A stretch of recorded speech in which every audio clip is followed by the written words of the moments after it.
Olá pessoal, eu sou o Dr. Biel do canal do Dr. Biel. Sejam todos bem-vindos mais uma vez ao nosso canal. Hoje o assunto será sobre doenças autoimunes.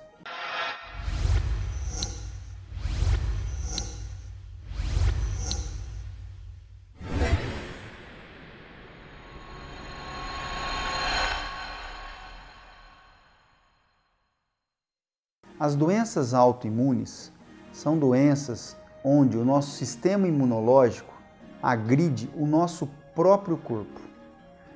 Infelizmente, são doenças não muito legais para o nosso convívio. Costumamos dizer que existem mais de 100 doenças autoimunes descritas na literatura médica. As doenças autoimunes, onde o nosso sistema imunológico ele fica comprometido e começa a encarar as células dos nossos órgãos como agressores ao nosso corpo. O sistema imunológico ele fica desorientado, portanto, agride as células boas do nosso corpo, as células saudáveis do nosso corpo. É sabido que 3 vezes mais as mulheres são acometidas do que os homens. Por exemplo, no lúpus eritematoso sistêmico, que é uma doença autoimune, as mulheres são acometidas 9 vezes mais do que os homens. Sabemos que os sintomas das doenças autoimunes são enganadores, pois simulam uma série de doenças tradicionais onde nós médicos demoramos a perceber a agressão, ou melhor, a autoagressão. Por isso que esse tema é de suma importância, pois sabemos que o diagnóstico das doenças autoimunes são tardios. Os fatores desencadeantes das doenças autoimunes são infecção viral, infecção bacteriana. Alguns fármacos podem dar uma predisposição a essas doenças autoimunes. Alguns tipos de alimentos. Não é certo e 100% sabido todos os fatores desencadeantes, mas sabemos que existe uma mínima participação do sistema genético ou do sistema hereditário nessas doenças autoimunes. Como exemplo de doenças autoimunes, temos o diabetes do tipo 1, onde as células do pâncreas, as células de Langerhans, são atacadas por células do nosso próprio corpo. Um outro exemplo de doença autoimune são as tireoidites, principalmente a tireoidite de Hashimoto, onde você tem um ataque às células da tireoide, diminuindo a produção de hormônios. Então, como vocês veem, as doenças autoimunes pegam o sistema endocrinológico do nosso paciente.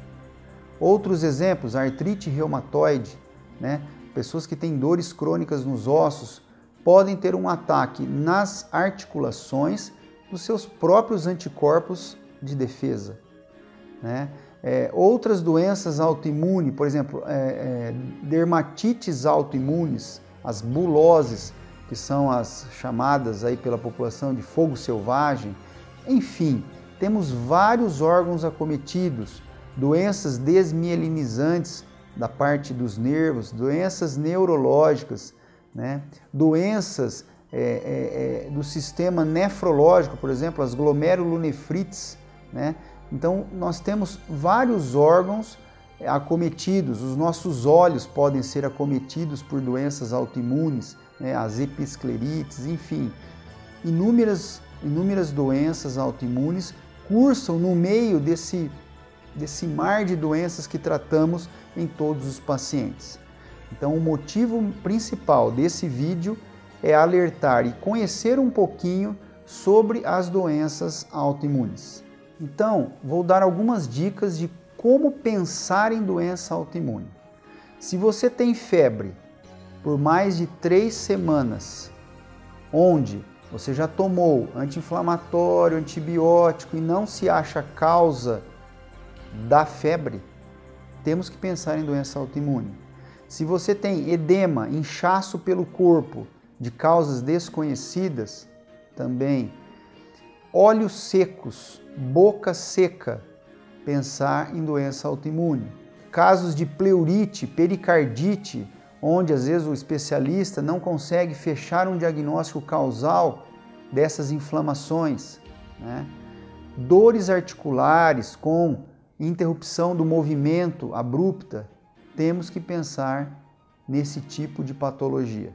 Aftas de repetição, anemia que não melhora, plaqueta que não sobe, as plaquetas do sangue sempre baixas, sem uma causa infecciosa, né, presumível. Mão muito seca ou mão muito molhada, né? Manchas brancas pelo corpo, onde, por exemplo, você sente frio e calor ao mesmo tempo, quer dizer, sintomas, né, estranhos ao nosso corpo. Isso são sinais clínicos, não estou dizendo que são doenças autoimunes, mas nós precisamos pensar e pesquisar sobre as doenças autoimunes. Existem relatos até de psicose relacionada à doença autoimune. Diagnóstico, como diagnosticar uma doença autoimune? Então, a dica é: procure o seu especialista. Normalmente, o reumatologista ajuda muito no diagnóstico das doenças autoimunes. Nós da imunologia faremos a triagem para esses especialistas e a partir daí, com os novos métodos diagnósticos, com o avanço dessa medicina diagnóstica, principalmente em autoimunidade, podemos ajudar a raciocinar e a levar ao diagnóstico para propiciar o melhor tratamento das doenças autoimunes. E já pegando um gancho no tratamento, que é o que todo mundo espera, né, num vídeo desse educativo, o tratamento vai depender do órgão envolvido. Então, assim, o diagnóstico melhor ou mais próximo da realidade vai ajudar muito no tratamento. Hoje nós estamos na era dos imunobiológicos, então, quer dizer, várias especialidades têm usado medicamentos imunobiológicos que diminuem as células inflamatórias, as interleucinas, e com isso melhora a qualidade de vida, né? Pessoas que têm doenças autoimunes, onde o acometimento é mais na articulação, na coluna, que já estão usando, principalmente aqui no Brasil, medicamentos que são imunobiológicos, que diminuem a inflamação e não ficam só tomando anti-inflamatórios, já percebem essa melhora importante. Doenças de pele, como psoríase, como as dermatoses, as buloses, também existem hoje medicamentos imunobiológicos em que você trata o processo inflamatório, não deixando com que essas interleucinas atrapalhem a nossa qualidade de vida. Como todos viram, doença autoimune é um assunto muito amplo, complexo, podemos voltar a discutir mais sobre isso, mas a dica é: procure o diagnóstico.